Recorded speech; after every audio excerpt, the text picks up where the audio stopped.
大家好，我是带着镜拿着话筒的阿拉斯加偏偏。今天跟大家说的是学好说鱼话，走遍天下都不怕的海王。一个风雨交加的晚上，经常起夜的海王他爸托马斯在海滩上捡到了海王他妈亚特兰娜。海王他妈是亚特兰蒂斯的女王，为了逃婚，从水晶宫一路砍到蓬莱东路，砍了3天3夜，眼睛都没眨一下。结果因为用眼过度，两眼一黑，晕倒在了沙滩上。被托马斯救起来的亚特兰娜充分感受到了人类暖男的魅力，托马斯也特别欣赏亚特兰娜的美色，一来二去，两个人的关系就升华成了床上携手造人的革命友谊。海王亚瑟就是他们革命友谊的副产品，有道是出来混，迟早是要还的。但那亚特兰娜砍了3天3夜，砍出了1万多桌海鲜大咖锅，现在人家在于情于理，当然要上门寻仇了。为了不拖累老公和孩子，亚特兰娜决定回大海把事给平了。临走前还立了个 flag， 说总有一天会回来的。结果一走20年，再也没回来。而海王他爸天天在海边等他妈回来，差点变成忘妻石。但海王他爸也没耽误孩子教育，孩子该上学上学，而且从小就掌握了一门外语，和鱼说话，把同学唬得是一愣一愣的。等到海王成年了，一个人干一艘潜艇那都不叫事儿，在海上行侠仗义时遇到了宿敌黑福分，就因为海王不愿意救他那个滥杀无辜的父亲，他就认定海王是杀父仇人。这位老弟现在还是个战五渣，咱们一会儿再说他。当海王在陆地上享受当超英雄的快感时，他弟弟却在海底谋划着向陆地开战。原来海王他妈亚特兰娜回到海洋后，还是被迫完成婚约，生下来一个男孩奥姆。随后亚特兰娜就失踪了，生死不明。于是奥姆继承了王位，掌控了亚特兰蒂斯。为了遏制陆地对海洋无休止的污染和入侵，也为了满足自己统一七海的野心，奥姆开始联合水下各个王国，准备反攻陆地。不过既然有主战派，必然就有主和派。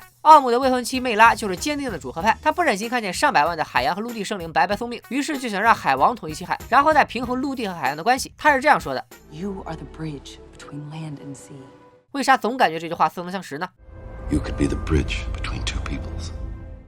We are the bridge to a greater understanding between all men. 原本海王对当国王什么的是拒绝的，但看弟妹那么漂亮，再加上奥姆作妖，搞了个海啸，差点淹死海王他爹，于是就答应了。在魅拉的帮助下，海王顺利潜入了海底，并会见了自己的武术教师维克。说起来，这三人组还真是诡异。魅拉表面上是奥姆的未婚妻，背地里却跟未婚夫的大哥打得火热；维克表面上是奥姆忠心的大臣，背地里却总是偷偷上岸教海王功夫；海王表面上是奥姆的哥哥，背地里还是奥姆的哥哥。三个人很快商量出怎么打败奥姆，那就是找到传说中的尼普顿三叉戟。这把三叉戟是王权的象征，能够号令一切海洋生物，找到它就能统一七海，阻止战争。三个人刚合计完，卫兵就破墙而入，以非法集会的名义逮捕了海王，并把他带到了奥姆面前。奥姆估计也是看黑豹看的，非要来一场公平决斗来决定王位的归属。但不是所有的弟弟都是弟弟，奥姆劈断了海王他妈留给他的武器，轻松打败了海王。当然看过黑豹的也应该知道，先赢的人都没有好下场。眼看海王就要死在弟弟手里，资深反骨仔魅拉再次登场，他先是用意大利炮狠狠地干了奥姆一炮，然后驾着水下飞船把海王给救走了。镜头一转，俩人就登上飞机寻找三叉戟。根据线索，他们先来到了撒哈拉大沙漠，俩人也是虎，没被降落伞就哐哐往下跳。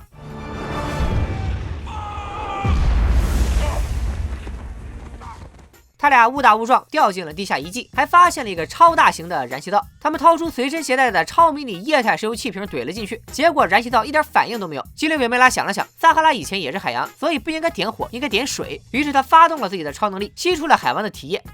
好污的超能力啊！总之，燃气灶被整开了，火苗一下窜老高，窜出个3D 投影。投影里的国王说了一段废话之后，告诉他们要去地心藏海找下一步线索。这边帅哥美女忙着夺宝奇兵的时候，奥姆那边也没闲着，他联系上了海王的宿敌黑福分，给了他最牛的海底装甲。黑福分这个小伙表面上看是个莽夫，实际上是个黑人手工哥，当时就把装甲拆了，改装成一套更宽敞酷炫的，尤其那个头盔太帅了，做的跟苍蝇似的。要知道小黄人大眼萌，小黑人大眼就是丑了。黑福分带着一票海底士兵去追击海王，两方人马就在意大利的西西里岛遭遇了。没错，就是意大利。但什么地心藏海就是指的地中海。到了意大利的海王和魅拉开启恋爱模式，一边吃花一边傻笑，其乐无穷。万年单身狗黑福分先有杀父之仇，又有单身之痛，当头就给了他俩一发激光。打完几发激光之后，黑福分竟然消停了，想要单挑。不得不感叹这部剧里的反派真是高风亮节，动不动就要单挑。单挑你就好好单挑呗，砍一刀发一道激光，打的海王是生活不能自理，但他非要耍个花活，换鞭子抽起海王来。你知不知道我刚刚在沙漠 cos 完印第安纳琼斯，你居然还敢用鞭子抽我？感受到了灭世的海王反手制裁了用鞭子的黑福分，并用脚边的路墩子锤爆了黑福分的苍蝇头。为啥感觉这一幕也似曾相识呢？另一边被杂兵追着跑的魅拉，经历了一场超长的镜头追逃后，来到了一家葡萄酒庄，然后发动超能力，把葡萄酒凝聚成水箭，把杂兵们都戳死了。一根箭就是7、8瓶82年拉菲的价格，有钱人的视角果然不是很懂。搞定了反派，又找到了线索，于是俩人船不停桨的朝着地心藏海就去了。那我就更不懂了，俩人一个海王一个海后，在水里游哪个不比船快啊？靠着这份智商，他俩被一群鱼怪撵着逃入海底，卷入暗流。再次浮上水面时，竟然就直接到了藏宝地。我的妈呀！我不是表示惊讶，海王真的看见了他妈。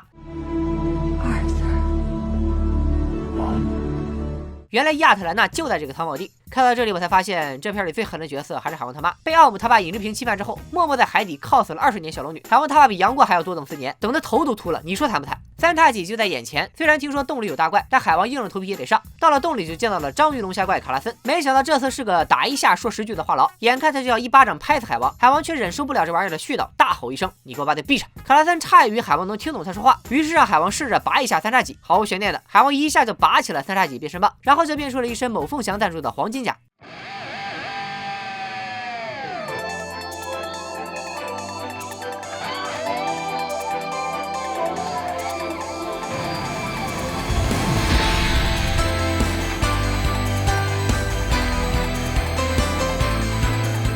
海王拿到三叉戟的时候，奥姆统一七海的战争也到了尾声，最后还在负隅顽抗的是咸水国，族人都是大龙虾，战中巨兽是一只大螃蟹，一打起来满屏幕都是断肢残螯，看得我直流口水。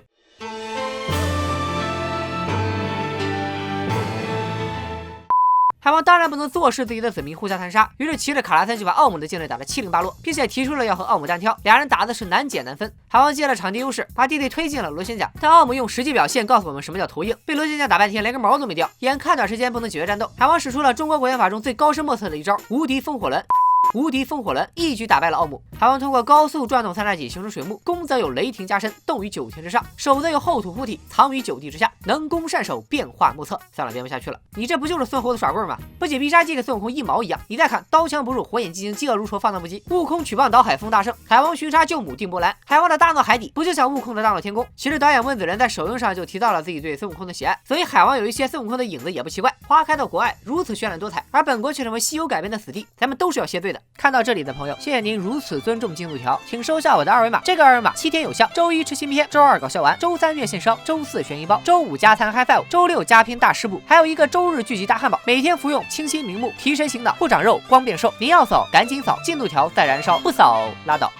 最后说一下结局，海王当了国王，并且和魅拉厮守。海王他爸忘妻时杨过，当然也等来了自己的小龙女亚特兰大，回到了岸上，和他过上了没羞没臊的性生活。海王作为紧接着正义联盟的下一部电影，整个 DC 电影宇宙除了神奇女侠外，都是低迷的情况下，面临的压力无疑是巨大的。但温子仁介入了西方式的宏伟特效，讲了有东方内核的故事，让影片节奏张弛有度的同时，又奉献了从头到尾几乎没有重复的动作戏，于是就带来了这部 DC 爆款，也让我们对今后的 DC 有了更多期待。不知道大家有没有发现，片这次不但变长了，也比以前更加欢脱了。喜欢这种风格的话，请大家多多点赞、投币、转发、收藏支持一下，拜了个拜。